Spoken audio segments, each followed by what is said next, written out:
మీరు ఇష్టం ఉన్నట్టు కామెంట్ చేసుకుంటూ ఎవరెవరితోనో మీరు మాట్లాడి చర్చలు జరిపి ఇలా మీరు అనౌన్స్ చేయడం చాలా తప్పు. ఇంకొకటి, రేవంత్ రెడ్డి గారు నిన్న బట్టి గారు రేవంత్ రెడ్డి గారు ఇలా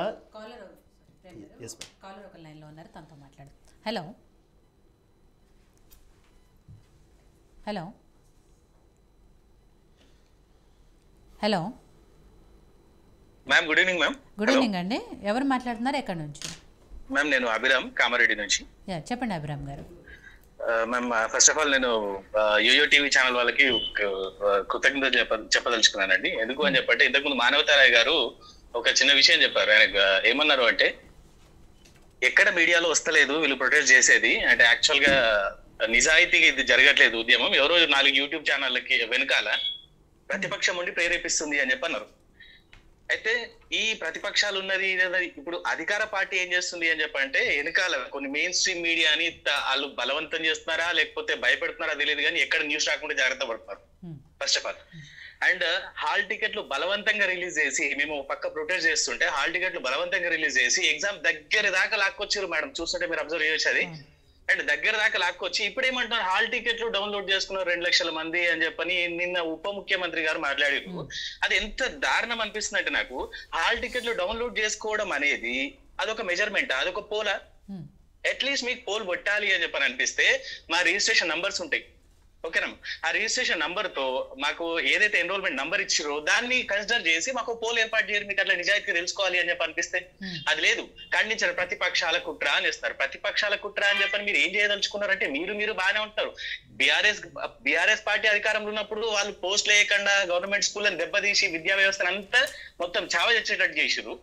రైట్ నా ఇప్పుడు కాంగ్రెస్ వచ్చిన తర్వాత ఎలక్షన్లకు ముందు వీళ్ళు ఎట్లాంటి ప్రగల్భాలు పలికిరు మేడం?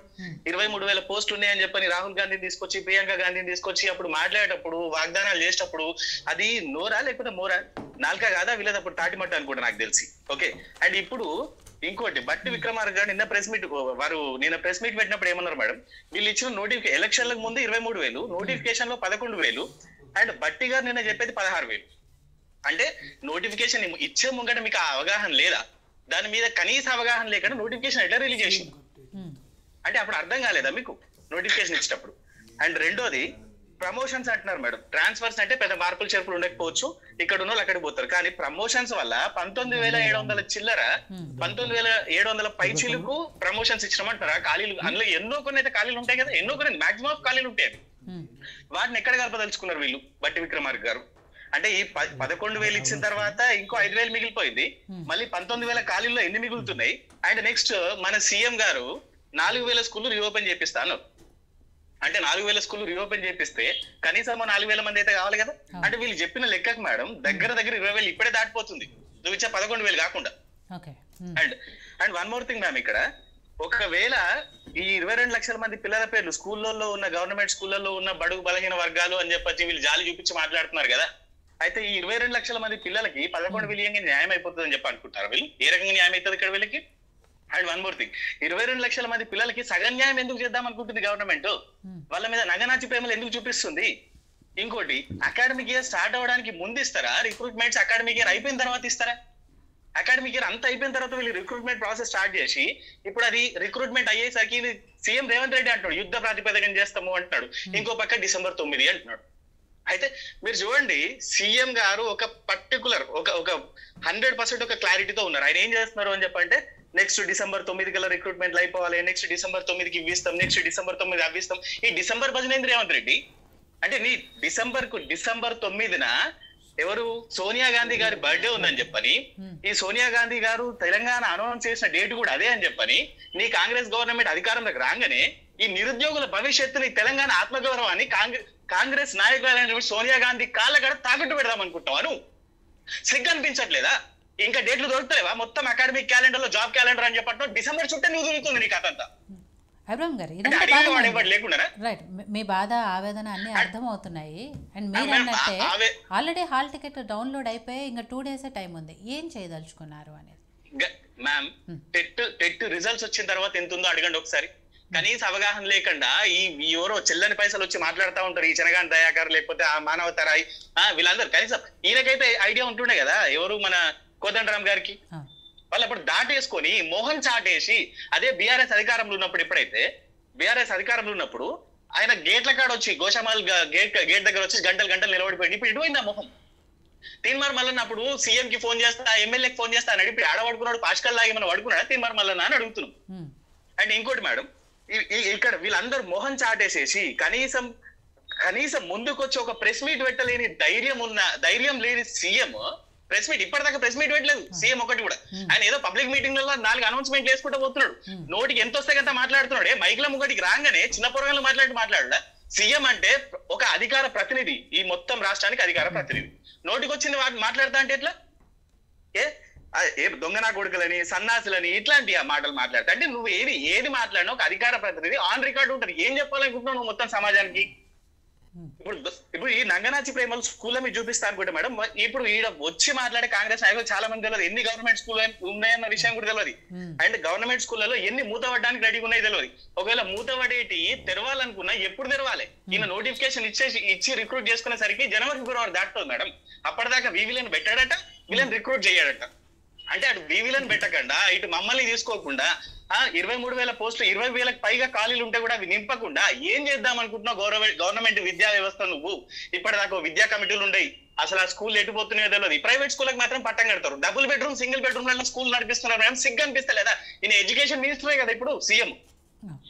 సిగ్గుపడు రేవంత్ రెడ్డి. కనీసం ఎడ్యుకేషన్ మినిస్టర్ ఉండి మొన్న ఆ గురుకుల కాలేజ్ లో మ్యామ్ బీరు బాటిల్ దొరికినాయంటే ఇప్పటిదాకా దాని మీద స్పందన లేదు.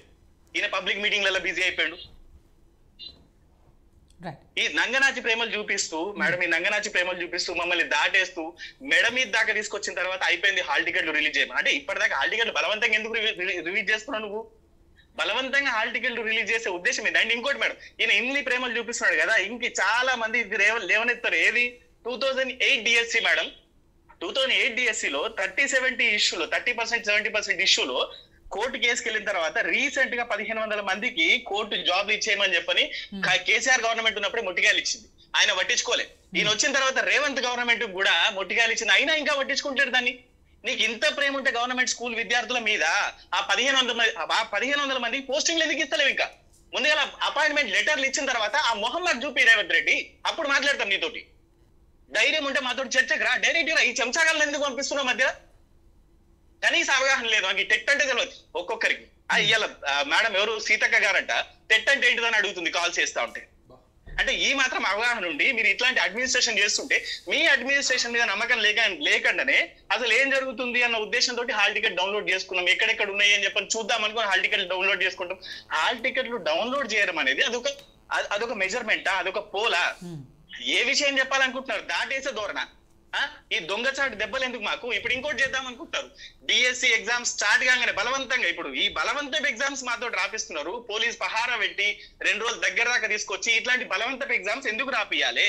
అండ్ బలవంతంగా ఈ డిఎస్సి ఎగ్జామ్స్ రాయంగానే వీళ్ళు గ్రూప్ 2 గురించి ఒక అనౌన్స్మెంట్ ఇస్తారు, దాన్ని పోస్ట్ పోన్ చేస్తామని ఇస్తారు. యాక్చువల్లీ గ్రూప్ 2 కావాల్సింది పోస్టులు పెంచాలని మేడం. ఈ గవర్నమెంట్లు మొత్తం దెబ్బతీస్తున్నాయి. గవర్నమెంట్ వ్యవస్థలన్నిటి దెబ్బతీస్తున్నాయి. కాంట్రాక్ట్ అవుట్ సోర్సింగ్ ఎంప్లాయీస్ తీసుకొని. ఇప్పుడు రేవంత్ గారు నిన్న మొన్న ఒకటి అన్నారు. ఏమని? ఆర్ఎంపీ డాక్టర్ అవుట్ సోర్సింగ్ లో వచ్చి గ్రూప్ 2 ఎంప్లాయీని రిక్రూట్ చేసుకుంటున్నాడు అని చెప్పారు. మరి అవకాశం నువ్వు ఎందుకు ఇస్తున్నావు? ఆర్ఎంపీ డాక్టర్ ప్లేస్ లో రెగ్యులర్ ఎంప్లాయీస్ తీసుకో కదా, టాలెంట్ ఉన్న తీసుకో కదా. నీ అడ్మినిస్ట్రేషన్, గవర్నమెంట్ అడ్మినిస్ట్రేషన్ ఇంకా మెరుగుంటారు కదా. ఆ తలకాయలు పనిచేస్తారు. అంటే డబ్బులు సేవ్ చేసుకోవడానికి అవుట్ సోర్సింగ్ వాళ్ళని తీసుకోవాలి. అవుట్ సోర్సింగ్ కూడా హాఫ్ శాలరీకి వస్తాడు. ఓకేనా? అండ్ వివిలో హాఫ్ శాలరీ 9,000 10,000 వస్తారు. అవునా? ఇంకోటి మేడం, ఏకోపాధ్యాయ పాఠశాల స్కూల్ విషయానికి వస్తే ఏకోపాధ్యాయ అంటే ఒకటే టీచర్ ఉంటాడు. ఆ ఒక్క టీచర్ మేడం జ్వరం వచ్చో, కడుపు నొప్పి వచ్చో, మోషన్స్ పెట్టో వాడు బంద్ అయితే స్కూల్ బందే కదా. ఆ పిల్లలకి చదివేవాడు చెప్పాలి. ఏ కాంగ్రెస్ నాయకుడు పోతాడు? ఏ సీఎం పోతాడు? ఏ బట్టి విక్రమార్క పోతాడు? విద్యా వ్యవస్థ గురించి కనీస అవగాహన లేని వాళ్ళని తీసుకొచ్చి నెత్తిన పెట్టుకుని ఎక్కడి నుంచి దాపరించారు ఈ కాంగ్రెస్ వాళ్ళు. కానీ అంటే ఎక్స్క్యూజ్ మీ, కాంగ్రెస్ ఒకటే కాదు, బీఆర్ఎస్ కూడా అంతే. ఏముంది మేడం? కండువాలు మారుతున్నాయి, మనుషులు వాళ్ళే ఉంటున్నారు. కండువాలు మాత్రమే మారుతున్నాయి. ఈ పార్టీ నుంచి ఆ పార్టీలకి, ఆ పార్టీ నుంచి ఈ పార్టీలకి. ఒక్క నా కొడుకు కూడా సిగ్గు లేదు. ఇవాళ బీఆర్ఎస్ గవర్నమెంట్ లో నిన్న మొన్న దాకా ఉన్న వాళ్ళు ఇవాళ కాంగ్రెస్ కు పోయారు. మనం ఏమని అడుగుతాం మేడం? ఎవరిని అడుగుతాం? ఒక్కొక్కరికి కాల్ చేస్తే రెస్పాన్స్ లేదు, ఏం లేదు. ఇంకోటి, లాస్ట్ టైం విద్యాశాఖ మంత్రి ఎవరు? మన సబితా ఇంద్రారెడ్డి గారు. ఇలా ఇంత పెద్ద గొడవ నడుస్తుంటే ఇన్ని రోజుల నుంచి కనీసం బాధ్యత తీసుకొని ఆమె ఒక ప్రెస్ మీట్ పెట్టో, ఒక అనౌన్స్మెంట్ ఇచ్చో, కనీసం ప్రశ్నించో ఏదైనా చేయాలి కదా. ఇవాళ ప్రోటోకాల్ గురించి లొల్లి పెట్టుకుంటుంది మేడం ఇవాళ. అంటే ఇంత స్వార్థపూరిత రాజకీయాలు, ఇంత తెలివి తక్కువ రాజకీయాలు ఎట్లా చేయబుద్ధి అవుతుంది రాజకీయ నాయకులకి? సిగ్గు అనిపిస్తలేదా? ఒక్కొక్కడి కడుపుకి అన్నం తింటురా, గడ్డి తింటురా, పైసలు తింటురా, ఓట్లు తింటురా మీరు? ఇప్పుడు స్థానిక సంస్థల ఎన్నికలు వచ్చినాయని చెప్పని రేవంత్ రెడ్డి ఇప్పుడు మళ్ళా మొదలు పెట్టిడు. అంటే ఇప్పుడు నువ్వు ఏది ఊర్లోని వాళ్ళు చదువు సంధ్యాలు చక్కగా ఉన్నోళ్ళు కాదు, కొంచెం అటో ఇటో చెప్తే పెన్షన్ల పేరు, ఫ్రీ బస్ పేరు చెప్తే వాళ్ళు కన్విన్స్ అవుతారు అన్న ఉద్దేశంతో వాళ్ళకి అది చెప్పి, ఇంకోటి నిరుద్యోగుల సమస్యని ఎట్లా కన్వే చేసుకుని అడిగినా అని చెప్పంటే వాళ్ళకి ఆల్రెడీ 2 ఏళ్ళు అవుతుంది నోటిఫికేషన్ ఇచ్చి, చదవలేక వాళ్ళు ఇట్లాంటి దేశాలు వేస్తున్నారు అంటాడు. అంటే 2 ఏళ్ల నుంచి నోటిఫికేషన్ వచ్చిందా? ఎట్లాంటి అబద్ధాలు చెప్పాలనుకుంటున్నాను? అంటే మైక్ ముంగటికి వస్తే ఇష్టం వచ్చింది మాట్లాడితే, పోయిన కేసీఆర్ గట్లే ఉండే, ఆ కేసీఆర్ గట్లుంది కాబట్టి ఆయన నడ్డీర కొడితే ఫామ్ హౌస్ లో కూర్చున్నాడు. ఇప్పుడు ప్రతిపక్షం ఎక్కడి ప్రతిపక్షం? నడ్డీర కొడితే ఫామ్ హౌస్ లో కూర్చున్నాడు. ఇప్పుడు నిన్ను గద్దెనెక్కించినాం. ఇంకోటి ఇంకో ప్రశ్న అడుగుతున్నారు వీళ్ళు, ఏమని కేటీఆర్ గాని, హరీష్ రావు గాని, లేకపోతే కేసీఆర్ గాని వచ్చి దీక్ష చేయాలి అని చెప్పాలి. ఎట్లా చేస్తారు మేడం? ఇప్పుడు యాక్చువల్ గా వాళ్ళకి చేతన అయితే లేదని చెప్పని, ఎవరికి వాళ్ళ వల్ల అడ్మినిస్ట్రేషన్ అయితే లేదని చెప్పని వాళ్ళని దించి మిమ్మల్ని గద్దెనెక్కించినాం. సింపుల్ చెప్పాలంటే రేవంత్ రెడ్డికి ఆయన భాషల్ని అర్థమయ్యేటట్టు చెప్తా నేను. ఒక కొల్లాగా ఉంటది మంచిది, ఎద్దు వ్యవసాయం చేసే రైతుకి. ఓకే, ఆ కొల్లాగా అటో ఇటో సరిగా కొంచెం పని చేసేదే గాని మెడల కొంచెం బరువు కడితే, ఒక తుంట కడితే కరెక్టే పని చేస్తుంది బాధ్యతగా అని చెప్పని, ఇప్పుడు నీకో తుంట గవర్నమెంట్ అధికారం అనే ఒక తుంట కట్టినాం. నువ్వే చక్కగా పని చేస్తలేవు, నువ్వే చక్కగా అడ్మినిస్ట్రేషన్ చేస్తలేవు, నువ్వే ఏం చేయాలని అర్థమైతే లేదు. అట్లాంటిది తలుగు తెంపుకున్న బర్రెలు వాళ్ళు ఎవరు? టీఆర్ఎస్ వాళ్ళు. వాళ్ళు వచ్చి ఇప్పుడు ఈ అడ్మినిస్ట్రేషన్ మాట్లాడతారంటే మేము ఎట్లా నమ్ముతాం? ఏ రోజు గవర్నమెంట్ విద్యా వ్యవస్థ గురించి వాళ్ళు పట్టించుకోవాలి, వీళ్ళు పట్టించుకోవాలి. రోజుకి సంవత్సరానికి 1000కి పైగా స్కూళ్లు మూతపడుతున్నాయి. ఈ సంవత్సరం కూడా మేడం 1600 స్కూళ్ళకి పైగా మూతపడడానికి రెడీగా ఉన్నాయి. దానికి కేంద్ర విద్యాశాఖనే రిపోర్ట్ పంపించింది. అది కళ్ళు తెరుచుకొని చూడమని. ఇంకోటి వీళ్ళ ఉద్యమం నిజాయితీ కాదు అంటే, నేను ఇందాక అన్నట్టు మీ విషయం నాకు అర్థమవుతుంది. నేను కూడా రోజు అయితే చెప్తున్నాను, ప్రభుత్వాలు మారుతున్నాయి కానీ నిరుద్యోగుల తలరాతలు మాత్రం మారట్లేదు. మారుతున్నాయి, పార్టీలు మారుతున్నాయి, ప్రభుత్వాలు మారుతున్నాయి, నిరుద్యోగులు మాత్రం అట్లే ఉంటున్నారు, ప్రజల సమస్యలు మాత్రం అట్లే ఉంటున్నాయి. రైట్, అయితే ఫైనల్ గా చెప్పండి. ఎక్స్క్యూజ్ మేడం, ప్రతిపక్షము అని చెప్పంటే నిరుద్యోగులు ప్రతిపక్షమయ్యారు, వీళ్ళకి ప్రజలు ప్రతిపక్షమయ్యారు. వీళ్ళందరూ దొంగలు ఊళ్ళు పంచుకున్నట్టు వీళ్ళే అధికార పక్షం అయిపోయారు. అది బీఆర్ఎస్ కానీ కాంగ్రెస్ కానీ అందరు కలిసే ఉంటున్నారు. మీరు ఫైనల్ గా ఏం చేయదలుచుకున్నారు, ఏం చెప్పదలుచుకున్నారు అనేది చెప్పండి. ఎందుకంటే స్టూడియోలో ఈ దొంగ ప్రేమలు నంగనాచి మాటలు చూపించడం కాదు. మేము ఒకటే చెప్పదలుచుకున్నాం, డిఎస్సికి టైం ఇవ్వాలి. లేదు టైం ఇవ్వదలుచుకోలేదా? నువ్వు ఆ ఏ నోటితోటైతే వాగ్దానం చేసినావు, ఆ 23,000 పోస్టులు అయ్యు, 20,000 పైగా పోస్టులు అయ్యు. లేదంటే నిన్న బట్టి విక్రమార్క గారు ప్రెస్ మీట్ పెట్టి 16,000 కనీసం ఆ 16,000 పోస్ట్ అయ్యి. లేకపోతే ఈ దొంగ మాటలు మాట్లాడి ఇట్లా ఎన్ని రోజులు తప్పించుకుందాం అనుకుంటున్నారు మీరు? లేదు, బలవంతంగా మీరు పెడతారు ఒకవేళ ఎగ్జామ్. రైట్, మేము చూసుకుంటాం, ఏం కావాలో మేము చూసుకుంటాం. ఇప్పటి నుంచి ప్రతిరోజు గుర్తుంచుకోండి, ఊరూరికి వాడవాడకి నిరుద్యోగి అనేటోడు ఆడేదో యుద్ధం చేస్తాడు, తీవ్రవాద అయితే అంటలేదు. కానీ మీ ప్రతి విషయం, అది బీఆర్ఎస్ కాంగ్రెస్ లేకపోతే ఇంకేదా కాదు, ప్రతి ఒక్కరి అన్ని చేష్టలు మీ అన్ని కూడా అర్థమయ్యేటట్టు క్లియర్ ఎక్స్ప్లెయిన్ చేస్తూ ఒక అవేర్నెస్ తీసుకొచ్చే ప్రయత్నం చేస్తాం. మా యుద్ధం ఎట్లా చూస్తారు అని చెప్పంటే, ప్రతి ఒక్కరి దగ్గర నేను చెప్తున్నా, మీలాంటి ఛానల్ సపోర్ట్ తీసుకుంటాం. అవసరమైతే మేము 4 యూట్యూబ్లు అందరికి ప్రతి ఒక్కరికి ఛానల్ ఓపెన్ చేయొచ్చు. ప్రతి ఊరూరికి మేము పోతాం. స్కూళ్ళ పరిస్థితి ఏంది, వీళ్ళ అడ్మినిస్ట్రేషన్ పరిస్థితి ఏంది, సర్పంచ్లు ఏం చేస్తున్నారు, ఇవన్నీ కూడా ఒక్కొక్కటి ఎండ కట్టుకుంటా కాంగ్రెస్ కి దిన గండం తయారు చేయకపోతే మేము నిరుద్యోగులం కాదు, మేము చదువుకున్నోళ్ళం కాదు. ఇన్ని రోజులు నోట్లోంచి మాట మాట్లాడకండి ఎందుకున్నామంటే, ఈ దరిద్రంగా అనవసరంగా కేసులు పెడతాడు, ఎవడో వస్తాడు, ఏదో అవుతుంది అని చెప్పి ఆలోచించుకుంటున్నాం. ఇప్పుడు ఆ భయం లేదు. ఉద్యోగమే రానప్పుడు ఇంకెక్కడి కేసులు మేడం? మాకు చూసుకుంటాం మేము. మీ నిజాయితీ ఎంత నిజాయితీ ఉన్నారో మీరని చెప్పని మేము చూసుకుంటాం. ఇవన్నీ ఇప్పుడు మేము క్లియర్ అడుగుతున్నాం మేడం. మీరు అనుకునే గవర్నమెంట్ స్కూళ్ళకి న్యాయం చెయ్యాలి అని చెప్పని అనుకుంటే ఏ రకంగా న్యాయం చేస్తున్నావు? సీఎం ముందుకు వచ్చి మాట్లాడు. ఒక విద్యాశాఖ మంత్రి లాగా మాట్లాడతావా, ఒక సీఎం లాగా మాట్లాడతావా, ఎట్లా మాట్లాడదాం అనుకుంటున్నావు? నీ ప్రాతిపదిక ఏంటి? డిఎస్సి పోస్ట్ పోన్ చేయకపోవడానికి రీజన్ ఏంది? పోనీ 20,000 పైగా పోస్టులు వేయకపోవడానికి రీజన్ ఏంది? ఈ 2 విషయాలు క్లారిటీ కదా. గవర్నమెంట్ స్కూల్లో పిల్లలకు జీవితం వేస్ట్ అవుతుంది అని చెప్పి నంగనాచి ప్రేమలు ఎందుకు చూపిస్తున్నారు? అదే మేడం, ఈ భయం మేడం. ఏం చేయమంటారు ఇప్పుడు? డిఎస్సి ఇంకోటి మేడం, ఒక డిఎస్సి అభ్యర్థి అవ్వడం, ఒక డిఎడ్ బిఎడ్ చేయడం అనేది మా దరిద్రం మేడం, మా దరిద్రం. ఎందుకంటే గ్రామీణ ప్రాంతాల్లో మాక్సిమం ఆఫ్ స్టూడెంట్స్ ఎట్లుంటారు అని చెప్పంటే, ఏ జాబ్ కోసం ఆలోచించడు. ఇది ఒక నిజం చెప్పాలి అంటే ఇది ఒక ఐఏఎస్ ఐపీఎస్ ఆఫీసర్ కంటే ఎక్కువ ఫీల్ అవుతాం మేము ఈ టీచర్ జాబ్ కోసం అని చెప్పని. చాలా మంది గృహిణులు మేడం, అమ్మాయిలు మీరు చూడండి రేషియో ఎవరిది ఎక్కువ ఉంటుంది ఇలా అని చెప్పంటే మాక్సిమం ఆఫ్ అమ్మాయిలది ఉంటది అండ్ గ్రామీణ ప్రాంతాల వాళ్ళది ఉంటది. సో వీళ్ళు ఆ పరీక్షని ఆ జాబ్ కోసం ఎంత గట్టిగా ప్రయత్నం చేస్తారో మాకు తెలుసు. జీవితాల్ని పనంగా పెట్టి ప్రయత్నం చేస్తారు. అట్లాంటిది వీళ్ళు బయటకు వచ్చి మాట్లాడాలంటే అందరికీ ఫ్రీడమ్ ఉండదు కదా మేడం. ఇప్పుడు వీళ్ళు అంటారు కాంగ్రెస్ నాయకులు ఎంత కొంతమంది వచ్చి ధర్నాలు చేస్తున్నారంటే అందరూ వచ్చి ధర్నాలు చేస్తే నువ్వేడ బతుకుతారా అయ్యా? ఇంకోటి అందరికి ఏడ ఫ్రీడమ్ ఉంటది, ఇంట్లోకి చెల్లనిస్తారా? వాళ్ళు చదువుకోవడమే గొప్ప అనుకుంటారు. ఇంకా దేశం మారిందని మీరు కలలు కంటున్నారు, దేశం ఏం మారలేదు, వాళ్ళకి ఇంకేం ఫ్రీడమ్ దొరకలే. అట్లాంటిది అర్ధరాత్రి 2 గంటలు 3 గంటల వరకు కూడా వచ్చి దిల్సుఖ్ నగర్ లో ప్రొటెస్ట్ చేయడం, అశోక్ నగర్ లో ప్రొటెస్ట్ చేయడం అమ్మాయిలు అని చెప్పంటే సిగ్గు అనిపిస్తలేదా మీకు? ఎందుకు అర్ధరాత్రి అమ్మాయిలు రోడ్డు మీద ఉంచాలి అని చెప్పండి, కనీస ఇంగిత జ్ఞానం లేదా? అబ్రామ్ గారు, ఇప్పుడు కూడా బ్రేకింగ్ న్యూస్ వస్తుంది. చిక్కడపల్లి సెంట్రల్ లైబ్రరీ వద్ద ఉద్రిక్త పరిస్థితులు నెలకొన్నాయి. గ్రూప్ 2 అభ్యర్థుల మీద లాఠీ చార్జ్ చేశారు అండ్ అరెస్టులు కూడా చేస్తున్నారు. అదే మేడం నేను చెప్తున్నా కదా, ఈ నియంత ధోరణి.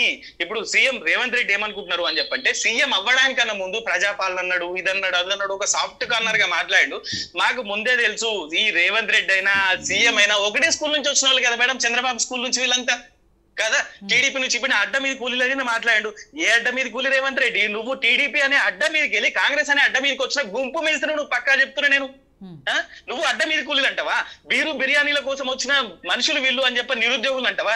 సిగ్గు అనిపించలే? కడుపుకి అన్నం తింటున్నావు, గడ్డి తింటున్నావు. రోజు ఒక 5 ఏళ్ళు లోపలికి పోయేటప్పుడు రేవంత్ రెడ్డి అన్నం తింటున్నావు, పెండ తింటున్నావు, మాటలే మాట్లాడుతున్నావు నువ్వు. అవి ఇవాళ మాకు మాటలు రావని అనుకున్నావు, ఇవాళ నోరు ఇప్పుతున్నాం మేము. డిక్షనరీలు మీ దగ్గర ఉన్నాయా? బూతుల డిక్షనరీలు మా దగ్గర ఉంటాయి మాట్లాడాలనుకుంటే.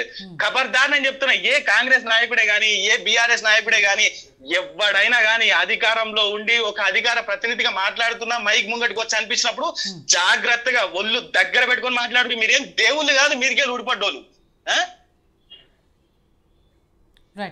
మేడం ఇంకోటి చెప్పండి అభిరామ్ గారు.